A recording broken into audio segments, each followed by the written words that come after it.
నేడు చిక్కడపల్లి పోలీస్ స్టేషన్లో పోలీసుల విచారణకు హాజరై తిరిగి ఇంటికి చేరుకున్న ప్రముఖ నటుడు అల్లు అర్జున్.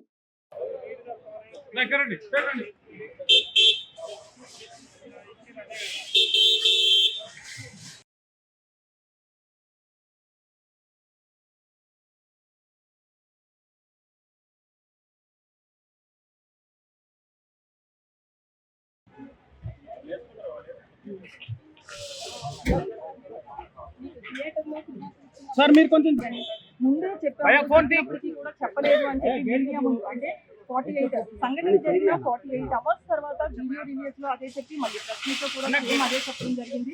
సో దీని మీద పర్టికులర్ గా ఎక్కువగా అడిగినట్లుగా తెలుస్తుంది. మనం విజువల్ లో చూస్తున్నాం కదా కూడా బన్నీవాసు అలాగే అల్లు అర్జున్ కూడా తను దిగి మళ్ళీ మీడియాకు అలాగే తన ఫ్యాన్స్ అందరికీ కూడా నమస్కారం చేస్తున్న అలాగే అల్లు అర్జున్ కూడా అల్లు అరవింద్ కూడా బయటకు రావడం జరిగింది. సో వీళ్ళందరినీ